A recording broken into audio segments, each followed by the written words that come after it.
Blog Talk Radio. The following broadcast is brought to you by the iGolf Sports Network. The Women of Golf show is sponsored by the iGolf Sports Network and Golf Tips magazine. Here's more about our sponsors.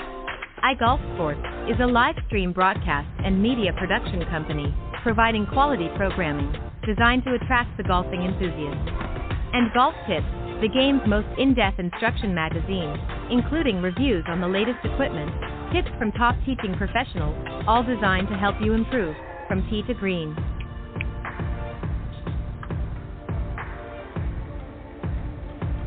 Good morning. Welcome to the Women of Golf, the #1 women's golf show around the world, with hosts Ted Odorico and Cindy Miller. Join them as they interview some of the best players from the Symetra, LPGA, and Legends Tour, and so many others, helping to elevate women's golf. So without further ado, here are your hosts, Ted and Cindy. All right, good morning, everybody, once again, and welcome to the Women of Golf. I'm Ted Odorico, and right alongside, of course, each and every week is none other than Legends Tour player and LPGA professional Cindy Miller, and yes, my good friend and buddy. Cindy, good morning and welcome. Well, thank you, dear. I didn't know we were good friends and buddies. I know. You know, it's funny. The reason why I said that was because the very first time we had our guest on, I said the very same thing, and you said, "What? We're friends?" So I thought I'd throw that in there just as a nostalgia. All right, we got a great show for you. We're already starting off good here. We got a young lady who was on with us actually December of last year when she took her first win. The 2020 Florida's Natural Charity Classic, and she's returning this year with her second win. This happened just this past weekend at the Guardian Championship, so she's raring to go. Of course, I'm talking about a young lady that was a native of Huntsville, Alabama, but currently resides out in Arizona, Janie Jackson. So, Cindy, let's welcome our latest winner here on the Symetra Tour, Miss Janie Jackson. Good morning to you. Hey, good morning. Thank you for having me. You're welcome. Well, congratulations on the win. Yeah. Thank you so much. It was a fun one. It's fun to win at home. Yeah, that's like totally awesome. So tell us about it. What was the best thing about it? I've known that golf course since I was a kid. The first time I played it, I was probably 14 or 15 years old. Used to play high school events there. And actually on that golf course was the first LPGA event I ever played in. I think I was 16. I Monday qualified in. So just always have had a lot of special memories at that place. And I love going back every time I get the opportunity to. Wow. Ted? Now, what was the course, that just so that the folks know what course are you talking about? Is RTJ Capitol Hill, and then we played the Senator course. It's like they have 3 courses there, but that one's more like a link style course kind of. It's really a different type of golf course than you're going to find anywhere else in the state. I love it. So let me ask Robert you then, Trent just Jones. on that. And yes, yeah, exactly. Let me ask you, Janie, just sort of a follow-up from that, because obviously most of the courses that you play are a little bit different. They're not typically a link-style course. What kind of adjustments do you make? And Greg, congratulations as well, by the way, on your second win on Symetra. It's a job well done, and I'm very, very happy for you. What's the adjustment that you make, if any, to your game when you're playing that type of a golf course compared to what you normally play out on tour? Well, yeah, like you said, I mean, it's different than most every other course we play. But for me, I think being so familiar with that one helped a ton, because there's so many tee shots where you're cutting corners, and it's also interesting to play a golf course where there are no trees that come into play on pretty much the entire golf course. So it's a bunch of rolling hills, dog legs, blind tee shots kind of. And for me, I just tried to take advantage of being familiar with it and my length off the tee. I hit driver a lot to give myself a bunch of wedges into the green. The greens are really big and they're sectioned off, and they're there's a lot of the pin locations are like in bowls. So I felt like I had the best chance to go low by getting it far out off the tee and then having a wedge into the green, really attack some of those pins with them being so sectioned off on the greens. Now, do you also typically, for those that are not familiar with link style, as you mentioned, typically you don't find trees or very few trees on a link style course, so it's very, very open, and wind can become a factor quite often. Did you guys have this past week? Was there some windy conditions? And if so, did you have to hit some lower shots coming into the greens to prevent it from ballooning up and maybe missing your target? So we had, I don't know if you guys are aware, but our event was shortened to 2 days because of weather. Yes. So we had, the wind was, it was there, but it wasn't crazy. It was more so the course was just so wet, which made it play so long because we were getting zero rollout off the tee. So it actually played a lot different than every other time I've played it. Typically that place is very firm and very fast. And the greens still were not soft. They're newer. I think they just redid them last year or the year before, so they're still fairly firm. But as far as the fairways go, they were very soft.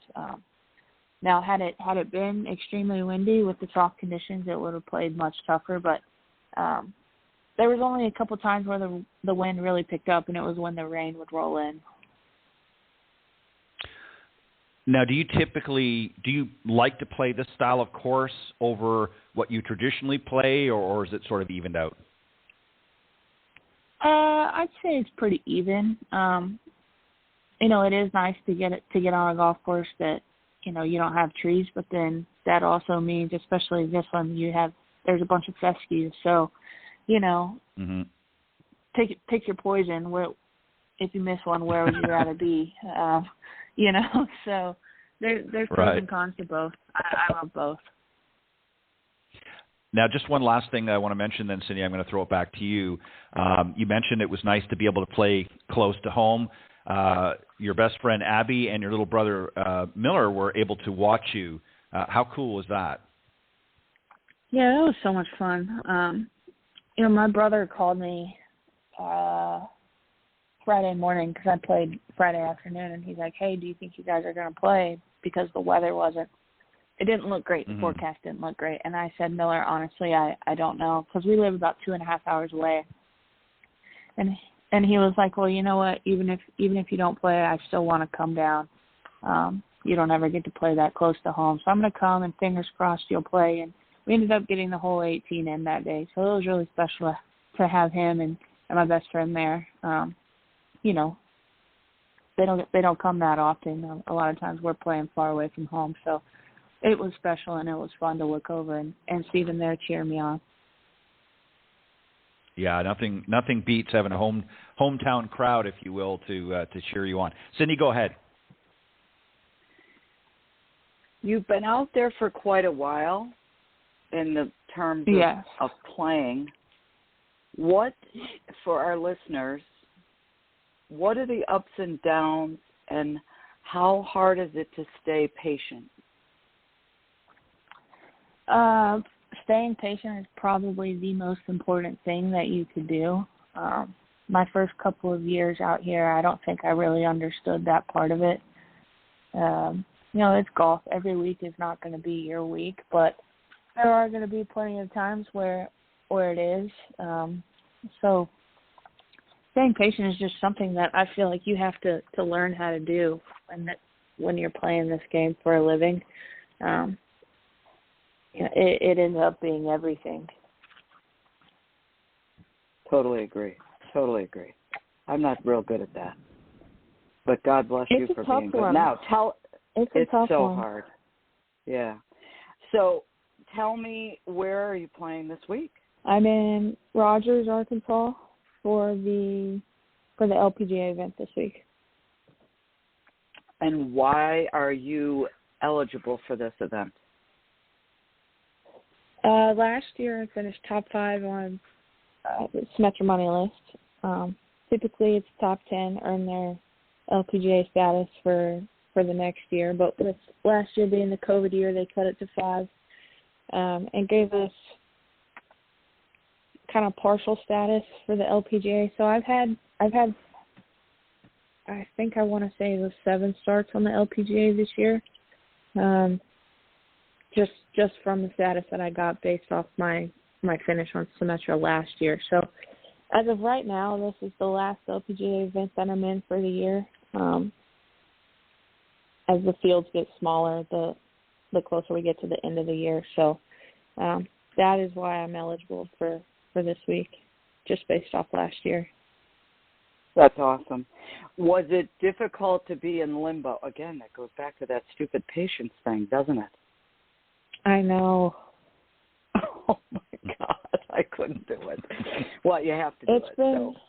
Yeah, it's been such a challenging year having to, kind of not really know where I'm going to be going. What tour am I going to be playing on next week or in 2 weeks or in 3 weeks? It makes it difficult because you want to feel like you can commit to one, but I'm in a position where it's hard to do that. So it's been really, like you said, like having to stay patient, never knowing what the next week is going to bring me or where I'm going to play. But I just keep telling myself that every week, no matter where I am, no matter which tour I'm teeing it up on, all I can do is go out and try and play my best golf, and whatever's meant to happen will happen. Absolutely. Absolutely. I mean, again, golf is golf. Let's go tee it up and let your clubs do the talking, is our saying in our household. So exactly. Yeah, it's so funny. Again, you don't. What's the word? Our son just played in the Crump Cup at Pine Valley, and he didn't qualify for the championship flight. And he's like, oh. I said, just shut up and use the next 2 rounds or 3 rounds, however many matches you win, to get ready for the Mid-Am. So we leave tomorrow for the U.S. Mid-Am at Nantucket, right? And again, it's hard because you have a job, but again, it's like, shut up. Golf is golf. Just go play golf. So God bless you. Yeah, awesome. You've got to tuck the past rounds under your belt and just look forward to the next one. Yep. Ted, go ahead. So, Janie, you had, I guess, an anniversary of sorts coming into last week's event. Tell us a little bit about that. Who was the anniversary with, and tell us a little bit about it. Yeah, it was. So I realized that when I pulled in the parking lot in Prattville last week, I got out of my car, and my caddy walked up to my car, and I turned to him, and I said, David, did you know it's our 2-year anniversary of us working together? And he sort of stopped in his tracks, and he was like, oh, my goodness, you're right. So the first time that I had no clue who he was 2 years ago, a friend of – we had a mutual friend that caddied out on tour, and he was like, came to both of us separately and said, hey, I have somebody that I think you might like. Do you want to try and work together and see what happens? And so he came and met me in Prattville at the same event 2 years ago. Had never met him before, and we went out and had a great week, that first week together. And so I made him finish out the year with me. And we ended out on a good note. So I had him come back for 2020, and then our first event back out in 2020, we won. And then, last year was such a strange year, but he stuck with me through it. And then by my side and on my bag, pretty much every week that I've teed it up for the last 2 years. So it was really special for us to get our second win together on our 2-year mark of working together at the same place that we met 2 years ago. So it was really cool. Kind of came full circle. Well, that is very, very interesting. And for those that really don't understand the caddy-player relationship, they don't just carry your golf bag around the golf course. They do other provide other functions as well. They're helping you sometimes even not necessarily making the decisions. Ultimately, the decisions are yours out there. But they do give you some advice and some pointers or tips or whatever based on the circumstances. What has David done for you particularly that you can recall, maybe an example where he's really come through for you in a situation where you weren't sure what to do or you were having some doubts? How does he sort of keep you calm and keep you focused? What does he do? I can't even give you one example because it's every single day. Whether we're on the road or off the road and we're trying to decide, hey, where are we going this week? What are we doing this week? He's my right-hand man, and he actually reminds himself all the time that he's my life caddy, not just my golf caddy. So he's with me right now. He's laughing at me. But no, I turn to him for everything. So, I really appreciate everything he does for me all the time. And it's also important, too, and I'm sure he would agree, that there's moments that even though he has to step up and kind of be there to guide and help you navigate around the golf course, there's also times that I'm sure he would agree that he needs to back off and just let you go through the paces, right? Yeah, absolutely. And we talk about that. Yeah, and it, I think a lot of people, we see it on TV all the time on the tours, and you see the caddies and you'll see them talking, but we don't always get a chance to hear what goes on in that. So, and you said there's multiple times that he's been there each and every day when you're out on tour, helping you navigate around. So obviously you guys have developed a good relationship and you've had some success. You've won 2 events while he's carried the bag, so obviously that creates a positive experience as well. I want to go on to something that you said in part of an interview after the event, and you said, in golf, I feel like it's not how you start, it's how you finish. Explain. Right. Well, I mean, I look at that from 2 different points of view. I look at it as when I'm teeing it up and around, say, I can go out and bogey my first 4 holes. I still have 14 more holes. That's 14 more birdie opportunities. So if I start slow, I never get down on myself. And it's sort of the same way when you look as far as as the season and how standings are. I can have a super slow start to a season, but that doesn't matter. If I get to a halfway point or even close to the end, like now I have 4 events left, 3 events left. The whole season can change based off of how you finish. And I think that's something that's really cool about golf is, every week is another opportunity to do something great, and nothing's ever over until it's all the way over. So I always like to feel like, hey, you know what, you're getting close to the end, pedal down, just because it's, everybody loves to finish on a high note, and in golf, I feel like that's something that I've really learned over the course of being out here for the last, 4 or 5 years now, is that it's never over until it's over, and even if that means a heavy press at the end, just knowing that you have that little bit of time at the end is a good feeling to know that it's possible to always finish strong. Yeah, I couldn't agree more. It's some great advice. Now, normally after your first win, it's kind of hard to ascertain what I'm about to say. But now that you've got a second win, what's the takeaway from the win, besides obviously a whole boost of confidence? What do you take away from the win? What is it that you learn from the win that helps you moving forward into the next event? It's just knowing that, for me, myself personally, just knowing that I can do it, knowing that I can compete. My first couple of years out here, I won't say believe in myself, but I wasn't in a position where mentally I was like, okay, I'm ready to go do this. I can win this week. And I think that was part of just being young and not really knowing how it all works and not being familiar with with being on the road every single week. Of course, I would always want to go out and play well, but it wasn't the same mindset that I have now. Now I know that every time I get up, I have the capability and the chance to win. And I think a lot of that is just believing in yourself and believing that you can do it. I think that's some a great perspective to look at it, because you're right. You know that you have the physical ability. You know you wouldn't have gotten there if you did.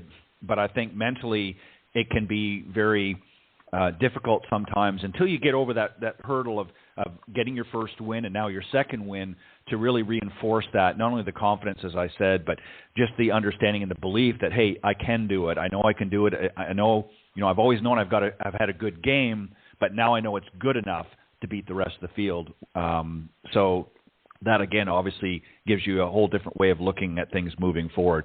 Cindy, go ahead. Talk to me about the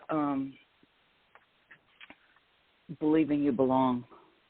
Because when you first get out there, it's kind of like you're looking around, you're like, oh, my God, I'm hitting balls next to Julie Inkster, and right. For me, or Kathy Whitworth or Mickey Wright or Joanne Carner, because I'm an old lady. But again, you're like, wow, I'm Cindy from Silver Creek. And then I remember playing in the U.S. Open one year, and we were in Philly, and this golf course was so freaking long, and I'm sitting next to the table next to Judy Rankin, and someone was interviewing her, and she goes, this golf course is so long, and she looked at me and she goes, don't you think so? I was like, yes, it's funny. too long for poor little me. But again, it takes a while to say, you know what, I am as good as these girls. How long did it take for you to believe that? Well, it's funny because I remember about when I got my first win, it was almost a year and a half, 2 years ago now. I remember just feeling like on the moon about it. And 2 days ago when I got this one, I was more of like, I was happy and I was excited, but I almost felt a sense of like, okay, head down. I'm going to play golf for the next 3 weeks. This one's over with. Let's go do it 3 more times. So I think it's just, again, just knowing that you can do it. And it took me, 2 or 3 years to realize that I could do it. I'd say my first 2 years out here, I was sort of not doubting myself, but I wasn't fully there confidence-wise when it came to my mental game. So it definitely took a couple years, but now that I'm there, it's like I said a couple days ago, I was happy for a couple hours, and then I was ready to put it behind me and head down and move forward and try and do it again. I agree. And again, our family is a golf family, and our son, you were talking about, it's not over till it's over. Right. And he said that he had a total shift in college. He played at Augusta State, and he started out the last round of this Hootie Bulls Bay tournament, and he was a few over par, and then all of a sudden he started making birdies, and he's like, instead of being, oh, God, I'm 4 under, be careful, it's like, no, let's get to 5, let's get to 6. Right. Summer, he shot 61 and 62, and the 61, he started with a bogey on the first hole. He said it's just a mindset shift. That's like, no, I've had enough. And that's kind of like you. All right, done. Where's the next win? Let's go. Which is what you have to think. Yeah, I remember when I was younger, not even that much younger. This was just a few years ago. I would get to a point in my rounds where if I was having a good day and I'd be 4 or 5 under, I remember thinking like, oh no, don't mess it up. And you absolutely cannot think like that. And now I get to a point where if I start making birdies, I don't even think about not messing it up. All I think about is pedal down, let's go get more. How many more chances do I have ahead of me? If I'm through X amount of holes, how many do I have left? Okay, that's still however many birdies I can get. Like, I want to go as low as I can go.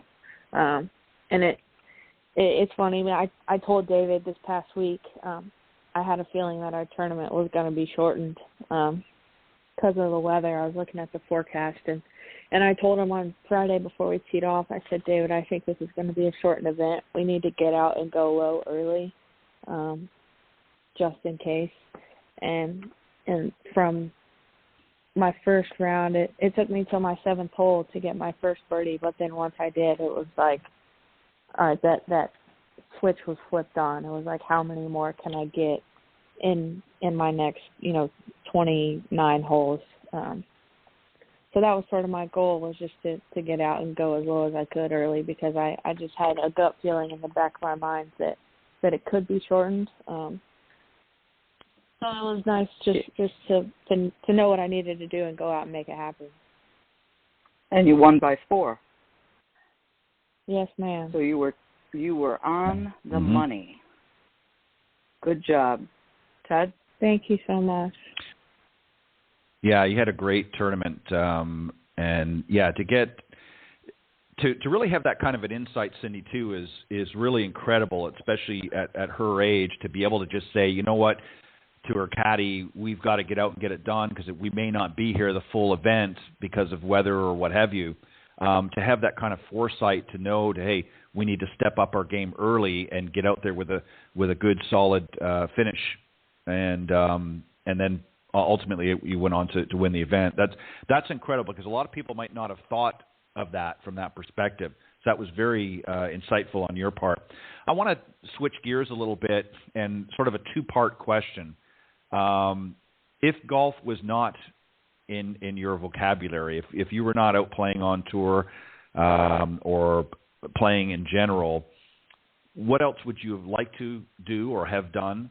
And what do you like to do for fun besides golf? That's a tough one. With golf, I'm so lucky I've been able to travel so much and see so many places around the world.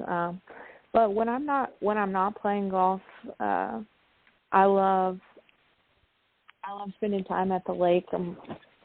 I grew up, we had a lake 30 minutes away from where I'm from, so grew up spending my summers out there. I still spend, if I'm at home, I spend my weekends out there, just being out on the water, whether that mean on the boat or water skiing or whatever it may be. And I also love to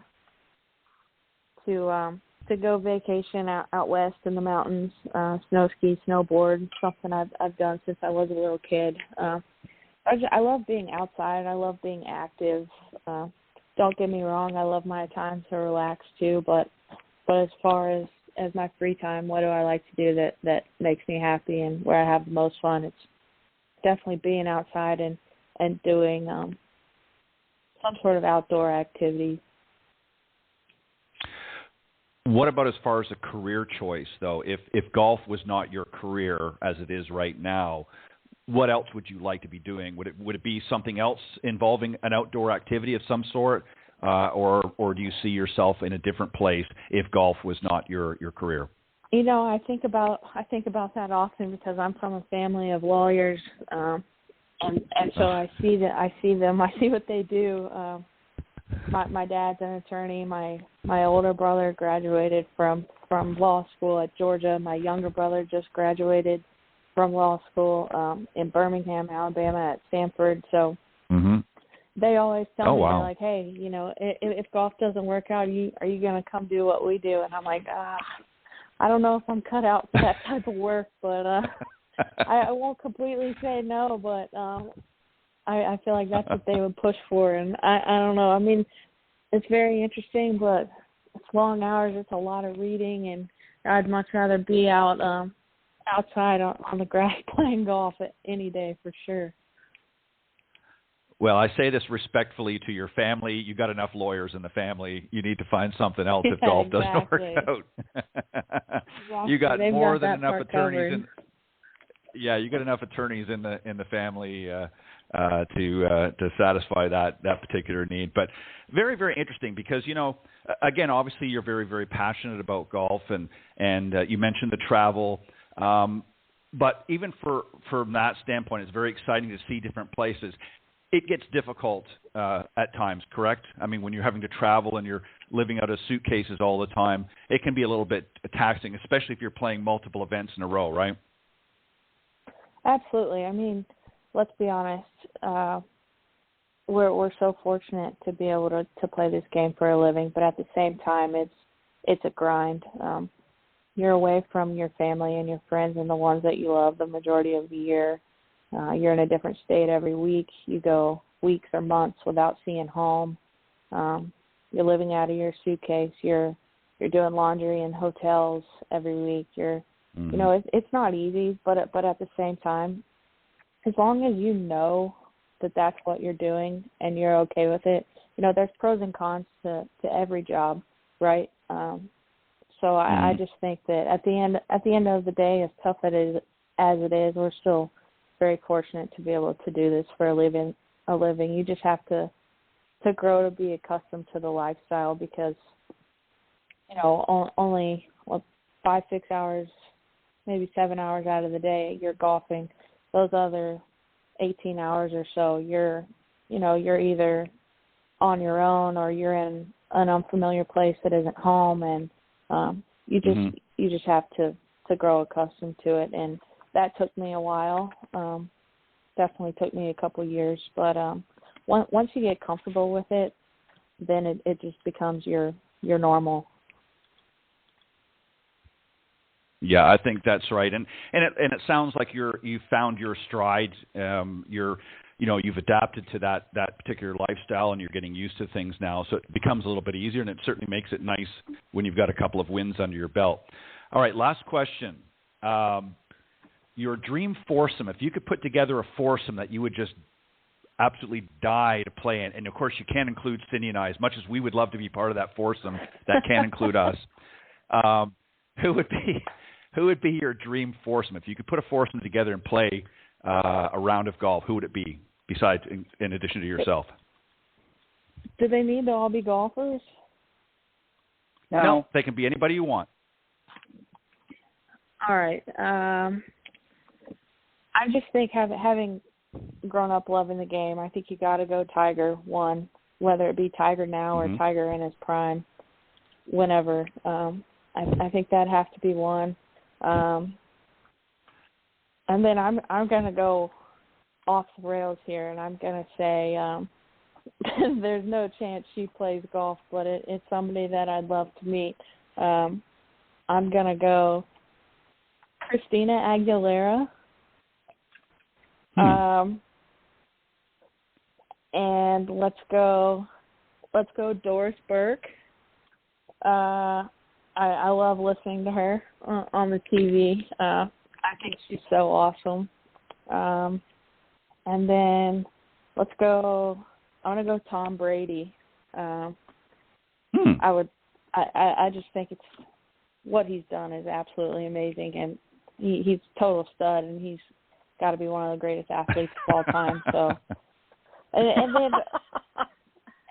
then on top of that, I'm going to have to sprinkle in somebody like Seth Curry or LeBron James or someone like that. I'm a sports fan, right. So I just think it would be cool to play with some of the greats and just kind of pick their brain a little bit. I don't know. I think that would be fun. I know that's a totally random group, but that's probably who I'd go with. Well, that's some diversity, Cindy. I mean, that's all over the map. I mean, you've got some other sports outside of golf. Of course, Tiger is an obvious choice. I think a lot of people would love to. Again, young or old. Christina Aguilera. That's one I didn't see coming. I got to admit, that was one I didn't see coming. But I can understand. Musically, I know it's totally random. I don't know if I want to play golf. That one I didn't see or coming. Go to dinner with I her knew or Tiger. What, but.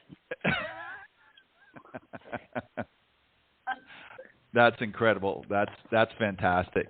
Cindy, any final thoughts or questions? No, this was great. You're awesome. You're going to do marvelous things. Good luck this week. Keep grinding. Great things are happening for you and will be for the future. Good luck, honey. Thank you so much. I appreciate it a lot. All right, and roll Tide.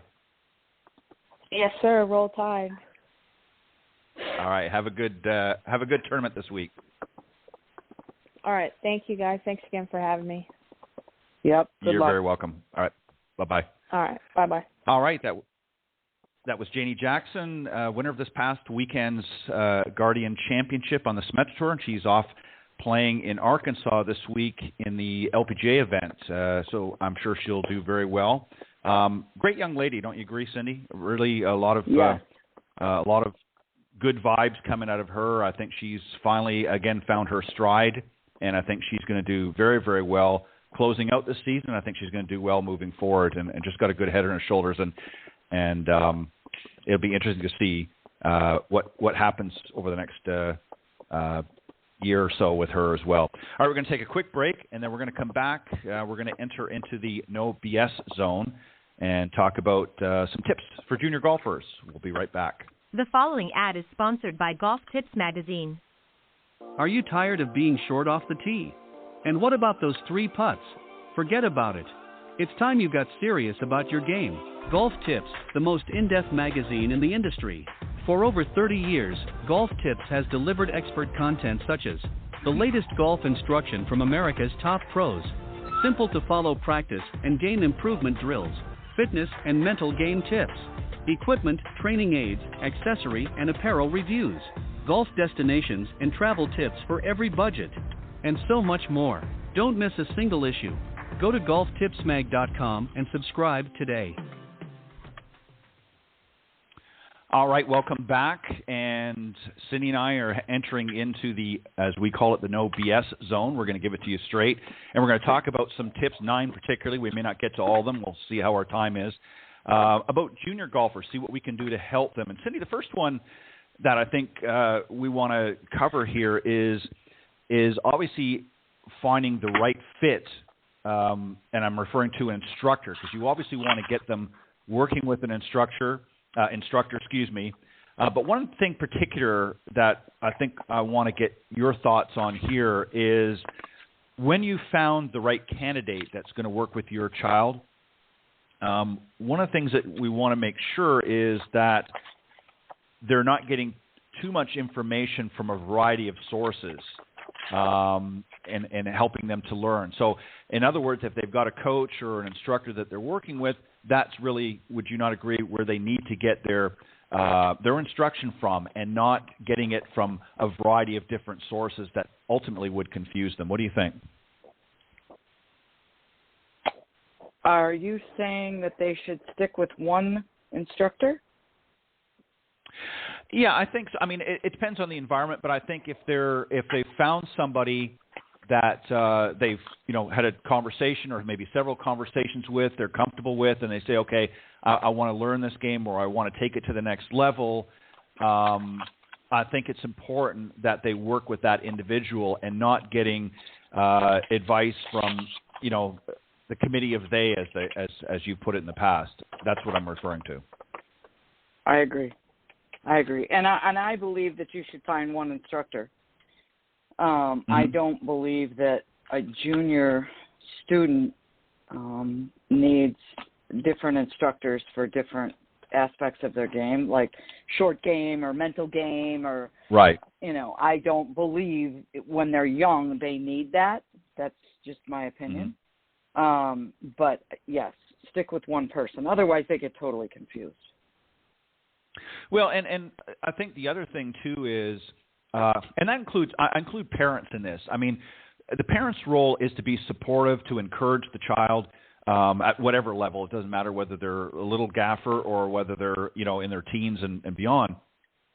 I think it's very important. But I think again, you're paying for lessons or coaching, whatever the case may be, with that instructor, and that's really who should be guiding this child through this journey. And I think if the parents, it's good for them to be involved and encourage and be supportive of what the coach or teacher professionals putting out there. But I think if they start getting in and interfering, and this is something, Cindy, you've talked about before, where the coach is saying, okay, Sally or Jim or whatever, here's what I'd like for you to do, and then the parents are sort of unraveling that. because they don't necessarily agree with it, or they think that the child should be leaning more this way because they want to get them into more competitive golf, and that may not be the best first step for the child. What are your thoughts on that? I have a family with 2 daughters, 2 young, beautiful little daughters, who come for lessons with the junior clinic, and the mom brought a friend who was a dad with a boy and a girl for the junior group this past week. And the dad was standing there telling the little boy what to do. And I looked and I said, oh, do you play golf? And he said, no. And I've got a couple parents like that are such control freaks. And I said, well, I can help him. You can sit and watch. Oh, I don't need to sit. I mean, and you have to be polite. I wanted to say, get out of here. Go away somewhere else. But you can't. And I'm like, why would you even think about telling him what to do when you don't even play? It's just amazing to me. Move over and let the teacher teach. And if you don't like what the teacher teaches, then find a different teacher. But, yeah. Well, and this is where I think the conversation in the beginning is important, not just with the student. I mean, the child needs to obviously feel comfortable with the instructor first and foremost, because if they're not, then they're not going to be receptive to any teaching that's happening. But I think the parents also have to have a conversation, and so that the teacher fully understands where the parent is coming from, what it is that they're looking for, to make sure that they are on the same page. And if they're not, then obviously you find someone that is. But you're right. I mean, particularly if the parent is not a golfer or doesn't really play, to be standing there giving them advice and telling them what to do in the presence of the instructor who is trained and certified in those different areas, it just does not make sense. And this is what I'm talking about when it adds to the confusion. The next point I want to talk about here's the sad part. So I just have ahead. to say something. I have to interrupt. Sure. The sad part of that is that you have to say, why does the parent do that? Are they trying to push their child to be, better? Are they afraid their child isn't going to know how to play? What's the fear that's motivating the parent to do that? There's a deeper cause, and it's very sad. So that's all I'm going to say about that. It's just, why would you do that? There's a fear that my child's not going to measure up, they can't play well enough, something that's odd. I agree. And I think it's important, again, very early on to set those boundaries between the instructor and the parents. The parents can certainly have involvement, but again, it's more of a supportive and more from an encouraging role. When they start to, as I put it, be combative or get to a point where they're overriding what the instructor is doing, then obviously it's not a good fit, number one, or maybe the parents getting into areas that they're really not qualified for. And it does more harm than good, because the child sees that. It's embarrassing to the child, especially if the parent's very outspoken. It makes them feel uncomfortable and less likely for them to want to continue to participate. And that, I honestly believe, I kid you not, everybody always talks about golf's so hard, and that's why kids – I truly believe that if you were to poll them, the number one reason that a lot of kids drop out, especially at an early age, the ones that do, it's because – of that very thing we're talking about. I'm sure there's a lot that find it challenging and difficult and maybe decide it's not for them, but I'll bet you a lot of it is because they're getting a lot of outside pressure from at home to be this or to be that, and it's just too much, and it loses that spark of interest, and they just decide, this is not for me, I can't do this, I'm never going to measure up, I'm never going to be good enough, or what have you, and it just goes by the wayside. And that's why it's so important to make sure that you have those early conversations to set the tone moving forward. Otherwise, you're just going to end up with a very unhappy child. And golf is meant to be fun. We want to make it fun and exciting for the junior golfers, and you can't do that if you're a helicopter parent. It just does not work. Second one, I want to move on so we can get through as many of these as we can. Group instruction has been found in some cases to works best. I know, Cindy, you do a lot of group clinics and things like that. Do you agree to a point that maybe at a certain level or an earlier indication with young golfers that works best, that's a good environment, and then maybe wean them off into more individual instruction as they get older and become more refined? What are your thoughts here as far as group instruction? sometimes I have them come in for a private half-hour lesson first and just see if they like it and they like me and they want to continue. And if that's the case, then we move them to the groups. And then when they start to, improve more to a certain level and they start to really enjoy the game and want to play maybe in some U.S. kids golf tournaments or the local PGA Junior Tour or whatever, then I suggest that they mix in privates with groups. I like the groups because I want them to meet other kids. Kids, needless to say, some of my best friends are people I played junior golf or college golf with. I mean, they remain friends for life, and I think that's really important. So I would mix in both, depending on the child. If the child doesn't really like it, and they're just doing it for fun, I suggest just staying with the groups. If they start to really enjoy what they're doing, then I mix in the privates with the groups.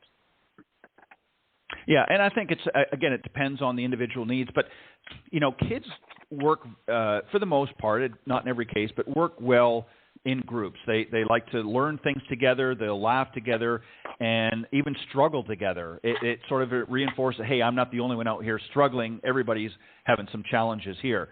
Obviously, some kids are going to be a little bit more advanced and better than the other kids, and that's okay. You can learn from them, and there's ways that you can help one another. But I think kids want to, golf, believe it or not, even though it's perceived to be an individual sport, is actually a very social game. And I think kids really grapple to that because it's something that's fun that they can do with their peers and get out there and enjoy it. And like I said, have a few laughs and kind of be silly at times and whatever. I think if you put that group instruction framework, it can be very, very beneficial in getting that youngster with some early development. And then, again, who knows where they go from there. Younger kids, Cindy, I think need variety. As I say, variety is a spice of life. You're certainly never too young to learn. But you've got to have a mixture of activities, especially for the youngest golfers. Obviously, when they get a little bit, again, more refined and a little more advanced, you're going to zero in on specific things. But you've got to be, when you're doing especially group things, it's got to be a variety. You can't just be doing the same thing day in, day out, right? Absolutely. Absolutely. You got to mix it up. And sometimes, again, this is where the parents might think, well, they're not learning anything. Well, they are. It's participation learning. It's being together. I mean, we have contests, and I give out candy, and, okay, what do you want to do today? And I let them choose, and you have to do that, or they're going to go, oh, terrible. So I totally agree with this.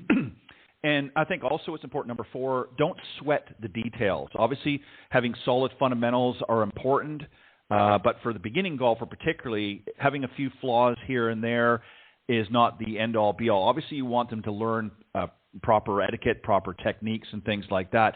But when they're really young, Cindy, I think if we're too detail-oriented, again, it makes it too challenging for them at a very early stage of the game, and that is another reason why they might retract a little bit. What do you like to do here in this area? When you get new students coming in, do you base it on the assessment where they're at to decide, okay, how aggressive I'm going to be in being detail-oriented, or are we just going to go out and have a good time and have some fun for now because this is where, little Sally's at right now? What's your process? It's all about where they are right now. And I had someone come in for a private lesson last week, brought their daughter in, and I said, look, she's having fun. She's hitting the ball. She's got a split grip. We don't really care.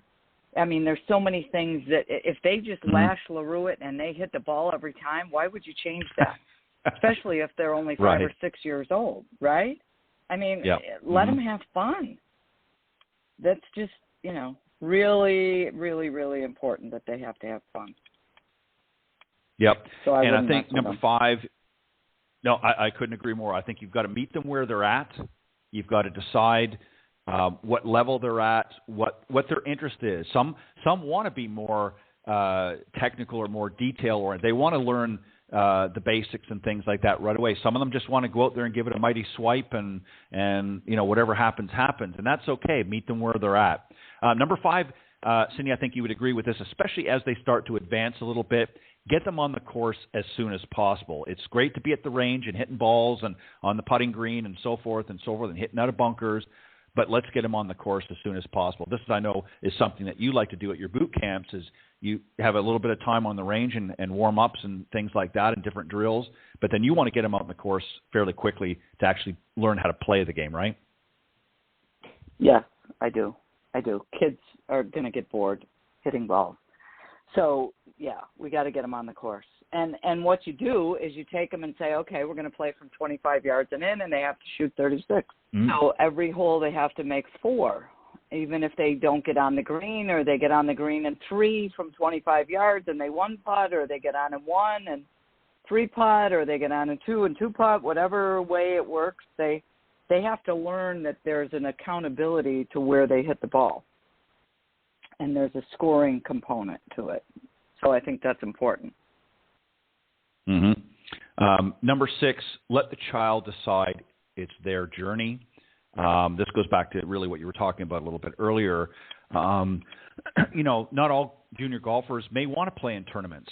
Some might like to just have some easy competition. They don't like the I won't say hardcore, but the stringency, if you will, of a tournament play, whether it be a junior event through the USGA or what have you.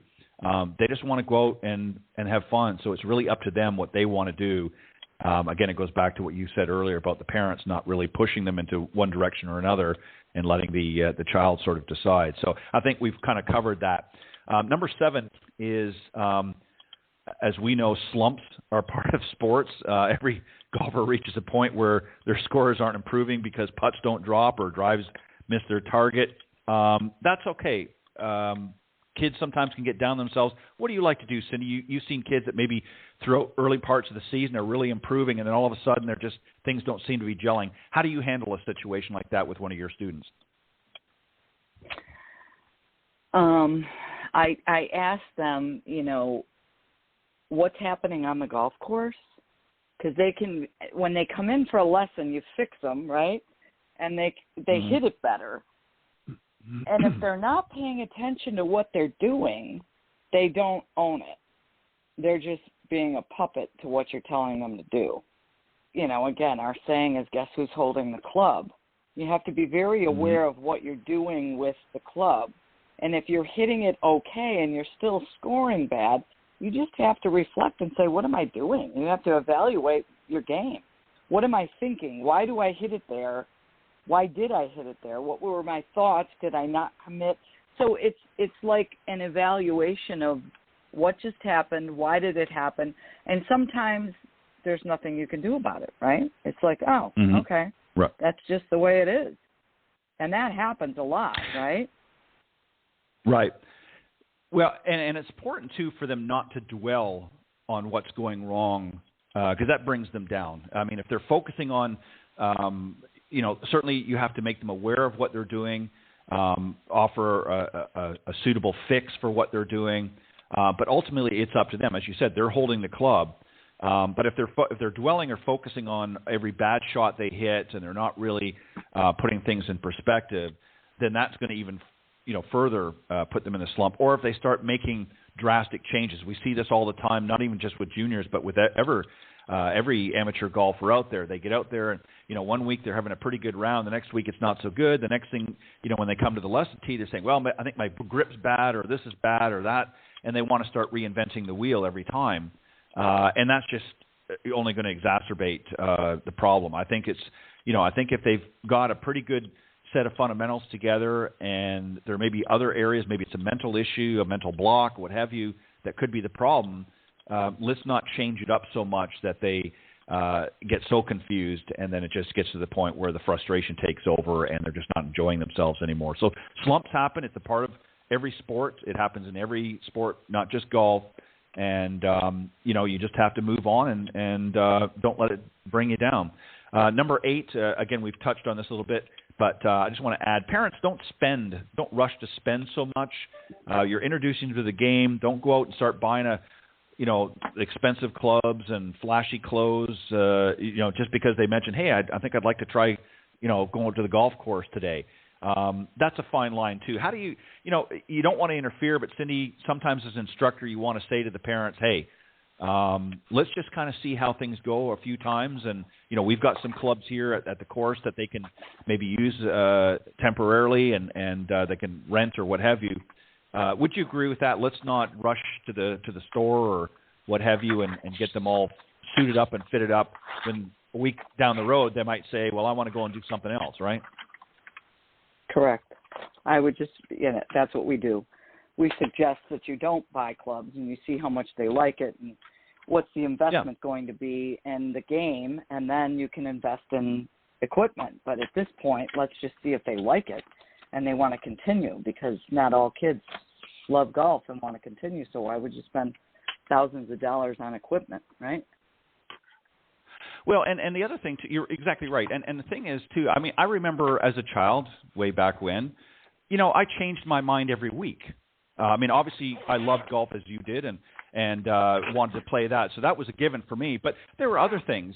I played football for a little while. I played baseball. I played soccer. I did a lot of different activities growing up.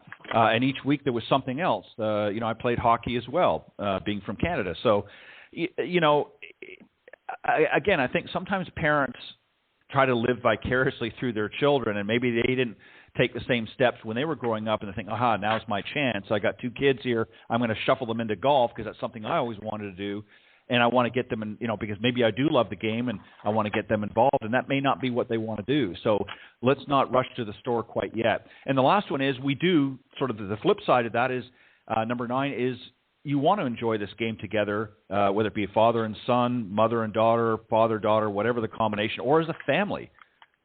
This is something that can be, as you have a family that, for the most part, that plays golf. We may not all play together all the time or even at all, but you have a vested interest in this game with you and Alan and your children, and that can be a very special time. But again, I think you have to find balance in everything. What are your thoughts here, though? Because I think this is something that, parents want to involve their kids in family activities, and golf certainly is something that could be a very good bonding experience. What are your thoughts? Number 1, you want it to be fun, and you want them to want to hang out with you. And if you push, they're not going to want to hang out with you. If you're fun and you make it fun for them, got something that you can do with them forever, and that's, to me, the most important part. Yeah, I couldn't agree more. I think it's something, as we see, golf is always evolving. We see the onslaught of technology coming in, and that's bringing a younger demographic. It's interesting. It's piquing their interest. So, kids are looking and saying, wow, this is kind of cool, and I like all this technology, and I like this.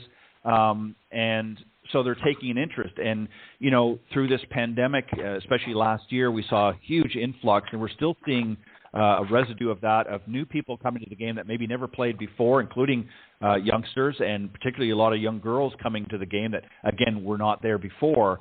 So this is a real opportunity for the industry to say, hey, let's create an environment where first and foremost, not that being competitive isn't fun, but let's make it fun and engaging. And if there's an opportunity to create a family environment, especially with some of these young families coming up, that's really what they want. They want activities that they can do as a family. And if it's too complicated and too overbearing right from the get-go, then they're less apt to want to pursue that. And they're saying, no, this is just too much, too expensive, too difficult. It's not for me, and they're going to just drop off. So that's just my thought on the last one. But I think those are some good tips for you folks out there that have juniors that want to play. And for juniors that might be tuning in as well to the show, there's some tips in there for you as well to make sure that when you're looking for an instructor, that's somebody that you get along with, that you feel is understanding what it is that you want to get out of your golf game. So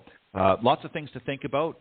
Great job as always, Cindy. And I think that's about it. Any final thoughts? Nope. Thank you so much. All right. I think we're good. All right. Again, a special thanks to our earlier guest, Janie Jackson. Again, congratulations on your win at the Guardian Championship last week. Much success this week at the LPGA event in Arkansas. And thank you guys for joining us each and every week, and we look forward to you coming back next week here on the Women of Golf. God bless everybody, and thanks for joining us. Thanks, Cindy. Thanks, Ted.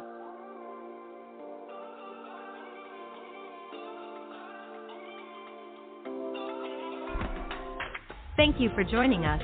We hope you enjoyed listening to this week's Women of Golf show. Ted and Cindy wish to thank this week's special guests. Remember to join them every Tuesday from 9 to 10 a.m. Eastern here on the iGolf Sports Network or on any of these social media platforms: iTunes, Stitcher, TuneIn, CastBox, TalkStream Live, and of course Spotify. To get updates on the show, you can follow the Women of Golf Facebook page at www.facebook.com/Women of Golf. This has been a production of the iGolf Sports Network.